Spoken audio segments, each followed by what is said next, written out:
ప్రకాశం జిల్లా ఎస్పీ గారు దామోదర్ సారు జిల్లాకి కొత్తగా జాయిన్ అయిన తర్వాత జిల్లాలో ఎలాంటి ఇల్లీగల్ యాక్టివిటీస్ ఉండకుండా ఉండడానికి ముందుగా ఒంగోలు టౌన్ సబ్ డివిజన్లో ఉన్న బ్యాడ్ ఎలిమెంట్స్, బ్యాడ్ హ్యాట్స్, అలాగే ఇల్లీగల్ యాక్టివిటీస్ మీద చర్యలో భాగంగా నిన్న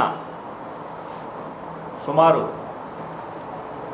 4 సిఐలు 12 మంది ఎస్ఐలతో ఇల్లీగల్గా యాక్టివిటీస్ జరుగుతున్న స్పా సెంటర్స్ మీద రైడ్ చేశామండి. ఆ రైడ్లో భాగంగా 1 టౌన్ లిమిట్స్లో ఒక కేసు, దాంట్లో 3 ముద్దాయిలు, ఒక విక్టిమ్ గర్ల్. అదేవిధంగా తాలూకా లిమిట్స్లో 2 స్పాలండి, సారా స్పా ఒకటి, ఎస్ఎస్ స్పా ఒకటి. వాటిల్లో 4 ముద్దాయిలు, 5 విక్టిమ్స్ని మేము రైడ్లో పట్టడం జరిగింది. వాళ్ళని ఈరోజు కోర్టులో హాజరుపెట్టాము, ముద్దాయిల్ని రిమాండ్ చేశాము. అదేవిధంగా విక్టిమ్ గర్ల్స్ని కోర్టు ఆదేశాల మేరకు హోమ్కి పంపిస్తున్నామండి. ఈ యొక్క రాత్రి జరిగిన రైడ్లో సారా స్పా సెంటర్లో ఒక వ్యక్తి, మరుటూరు ప్రతాప్ రెడ్డి అనే వ్యక్తి తప్పించుకొని పారిపోయారు.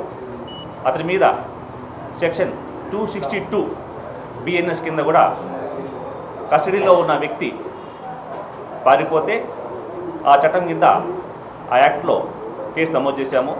అతని కోసం టీమ్స్ కూడా పంపించున్నామండి. ఈ విధంగా ఎస్పీ సార్ ఆదేశాల మేరకు టౌన్లో ఎలాంటి ఇల్లీగల్ యాక్టివిటీస్ జరగకుండా ఉండడానికి రైడ్స్ చేయడం జరిగింది.